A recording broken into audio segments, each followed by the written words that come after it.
Hi guys, welcome to another video. In this episode I'm gonna show you how I mapped this Launch Control XL for the OPZ. So what I mean by that, I find it very fast, the workflow with the OPZ without any controller. But there is some certain parameters that I would like to access with my left hand, for example, while I'm playing.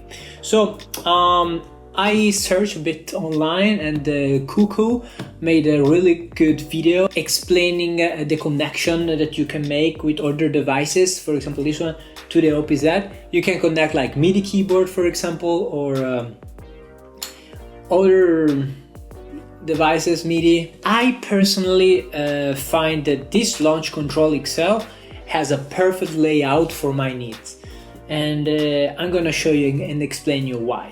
But first we have to connect the two together, and we do that by a cable. So here we have a USB-C cable, and in the Launch Control we have a Type B cable, USB. So we need a specific cable that fits in both sides, and here I have the magic cable box. I think it's this one. Yeah, it's this one. So what I do is I connect it here to a side here, and then to the other side over here. Now I turn on the OPZ, and we got it. So now the two devices are communicating, but I already actually preload my MIDI custom map here. So I'm gonna show you now how I did it. And to do so, we need a computer. So now we bring our computer, we open it, and I show you how. Okay guys, now we are inside the computer. What we need to do is download the file, the zip file that you will find in the description below. Then you will open it up like this, and you will come up with this folder. Inside this folder you will find a guide, the MIDI scripts, and two MIDI settings pictures that you have to change on your OPZ. They are basically, I've changed just the CC number 1 of each 16 tracks, because I noticed that they created conflict to each other, and the Launch Control XL responded very weirdly. So I have changed it up like this, but don't worry, you can always take it back. Yeah, so how we will upload the script. Now take your Launch Control XL, you can connect it to the USB, and we have to also download the Novation launch editor that you will find in the guide. There is everything described for you. So I open it up, and if you will see like this white buttons, not great, means that the editor recognizes your controller. So what you do is you click on File in Load, then you select the script, and then you open. As you can see, some buttons are changed. It means that the script is in the editor. Now to simply download it inside your Launch Control XL, you have to just click Save, and then you overwrite it to user template 1, 2, or wherever you want. I usually have it on 1. Okay, and boom, now you can close the program, disconnect your Launch Control XL, and we are ready to go. And now we have it communicated to each other. So I'm gonna explain you how I set it up. So before to make music, I was a DJ, and I found this controller very similar to a DJ mixer. So as you can see, we have 8 channels,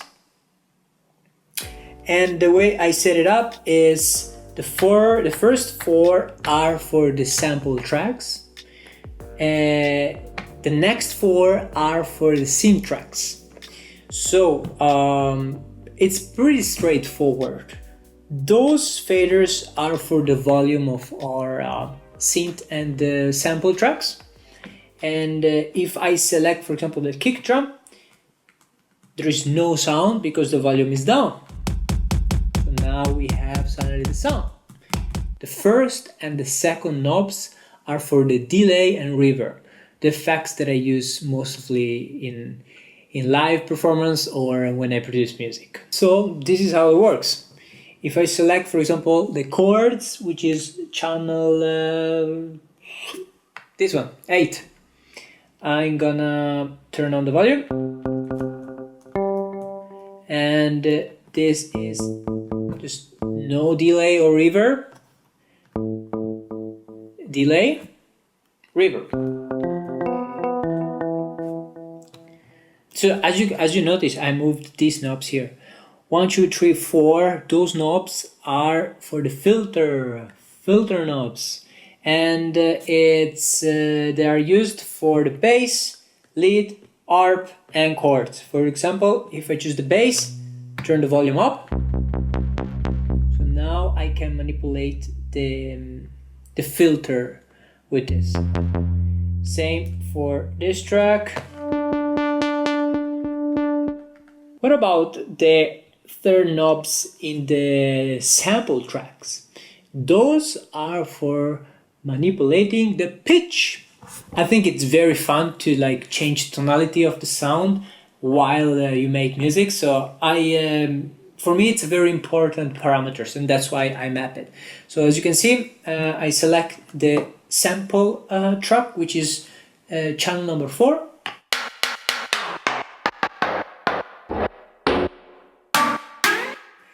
And same, those are effects number 2, effects number 1. So reverb, delay.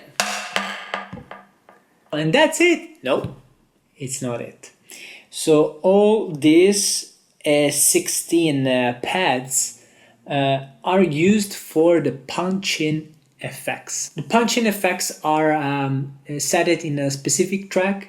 I think it's channel number 13, and they are used to punch in some specific effects that makes your track a bit more.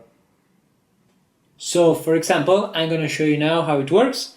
If I select channel number 13, which is the punch-in effects, I have all the volume up. I think there is a sequence.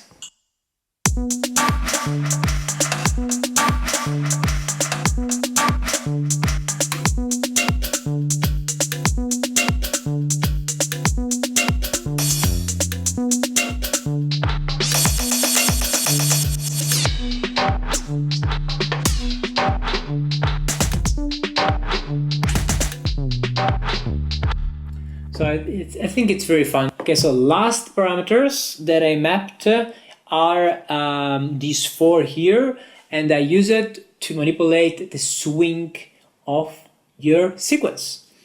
What I mean by that? The first, I set it up as 0, so the swing of the track, it's gonna be no swing. I'll show you what I mean.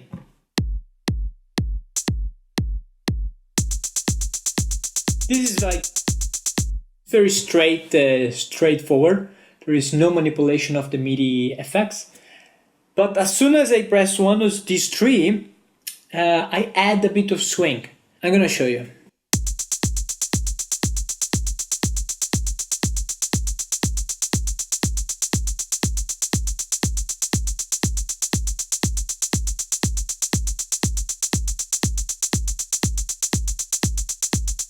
It's very subtle, but I like it, and it adds that human feel a bit. So what now?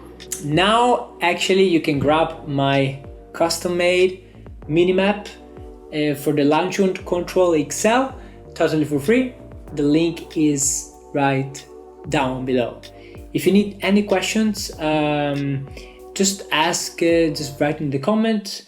And I also put a guide in the package, so you can read it and you will be guided.